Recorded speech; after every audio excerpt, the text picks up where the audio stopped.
तो मेहरगढ़ के बारे में ये कंफर्म हुआ कि ये मेहरगढ़ एक गेहूं के लिए सबसे प्रसिद्ध और गेहूं का मिलने का साक्ष्य है, जो कि इस समय पाकिस्तान में है और किरथर और सुलेमान पहाड़ियों के बीच में है। सिंधु नदी का तराई एरिया है, इसलिए बहुत उपजाऊ क्षेत्र है।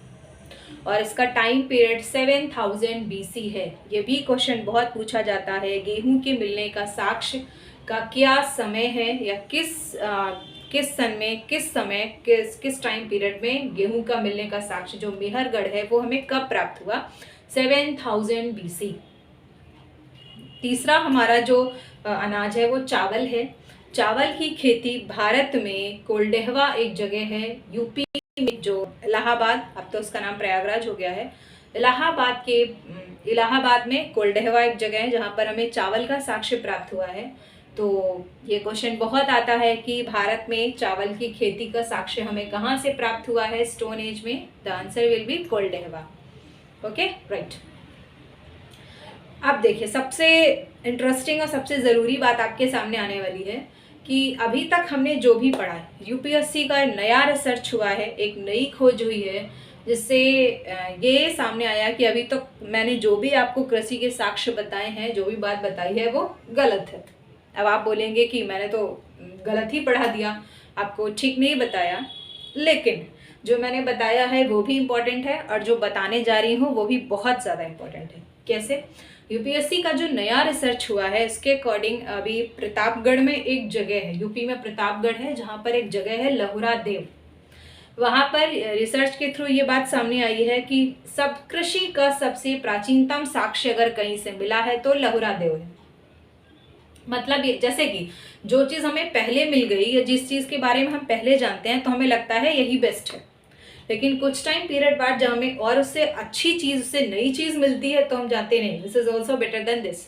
ओके, तो सेम ही कहानी है। और फिर भी आप देखिए, आप एग्ज़ाम की, अगर कॉम्पिटिटिव एग्ज़ाम की बात करें, अगर आपका C ग्रेड, D ग्रेड ऐसा एग्ज़ाम होता है, लोअर कोई भी एग्ज़ाम होता है, उसमें आता है कि कृषि का साक्ष्य, गेहूं का कृषि का साक्ष्य में कहाँ से मिला है, तो आप बिना कुछ सोचे समझे मेहरगढ़ टिक करके आएंगे।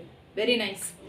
लेकिन जब यही एग्ज़ाम यूपीएससी लेता है, स्टेट पीसीएस का कोई भी एग्ज़ाम होता है, लोअर पीसीएस का एग्ज़ाम होता है, एडमिनिस्ट्रेटिव का कोई एग्ज़ाम होता है, और उसमें अगर एक क्वेश्चन आता है कृषि का सबसे प्राचीनतम साक्ष्य हमें कहाँ से प्राप्त हुआ है, तो आपको लहुरा देव ही टिक करने के आना है, यही आंसर सही होगा।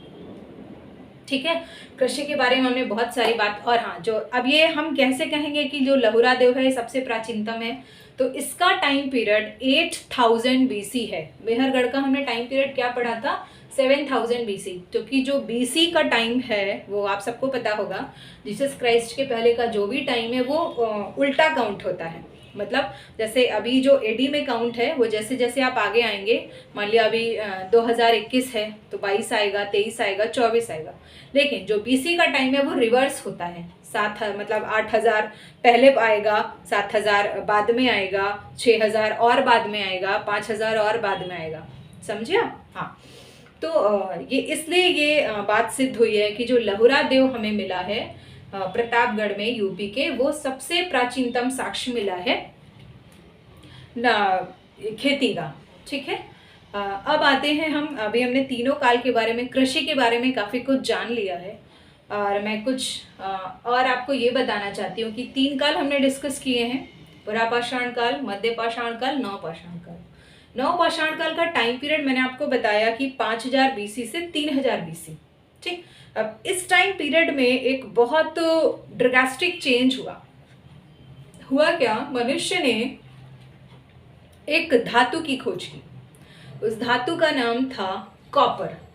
कॉपर मीन्स तांबा। और चूंकि पत्थर का यूज तो हो ही रहा था, पत्थर से हथियार बन रहे थे, पत्थर से के थ्रू पेंटिंग हो रहा था, वो गुफा बना रहे थे, रहने की जगह बना रहे थे, वगैरह वगैरह। अब जब कॉपर की खोज हो गई तो बहुत बड़ा इन्वेंशन हुआ। इंसान ने आग खोजी, फिर पहिया खोजा, अंत्येष्टि का कार्यक्रम शुरू किया। इस तरह से उनका लाइफ स्टाइल जो था वो कहीं ना कहीं इफेक्टेड हुआ। अब कॉपर के यूज़ करने से उनका लाइफस्टाइल इतना इफेक्टेड हुआ कि जो चीज़ें वो पत्थर से बना रहे थे वो उनके लिए तांबे से बनाना आसान हो गया। अब देखिए, तो ये जो हमारा टाइम पीरियड है इसको एक नाम दिया गया ताम्रपाषाण युग। और एक राइटर बहुत आर्कियोलॉजिस्ट हुए हैं क्रिश्चियन थॉमसन, जिन्होंने लिखावट के आधार पर जो इतिहास है इसको 3 पार्ट्स में डिवाइड किया है। आपका पुरा पाषाण काल, मध्य पाषाण काल और नव पाषाण काल। ये क्वेश्चन बहुत पूछा जाता है, लिखावट के आधार पर किसने इतिहास को 3 भागों में डिवाइड किया है, तो नाम है क्रिश्चियन थॉमसन। अब क्वेश्चन आपसे क्या पूछा जाएगा कि चिल्कोलिथ काल किसे कहते हैं। चिल्कोलिथ, आप में से बहुत सारे केमिस्ट्री के भी स्टूडेंट होंगे, बहुत साइंस को भी जानते होंगे, काफ़ी कुछ जानते होंगे। मैं तो साइंस के बारे में बहुत नहीं जानती हूँ, पर फिर भी जितना पता है उतना मैं आपको बताती हूँ। चिल्कोपाइराइट एक अयस्क है जिसके थ्रू हमें ये पता चलता है।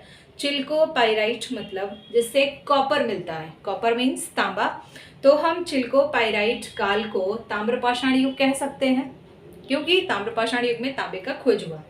तो ये बहुत इम्पोर्टेंट और बहुत ही इंटरेस्टिंग चीज़ भी है कि चिल्कोलिथ जो युग है वो ताम्रपाषाण युग है, जिसके थ्रू मनुष्य ने तांबा और पत्थर के थ्रू कई चीज़ों का यूज़ किया, अपनी लाइफस्टाइल को चेंज किया, छोटे छोटे हथियार बनाना शुरू किया, जिससे उसका लाइफ चेंज होने लगा और खेती में भी काम आने लगी।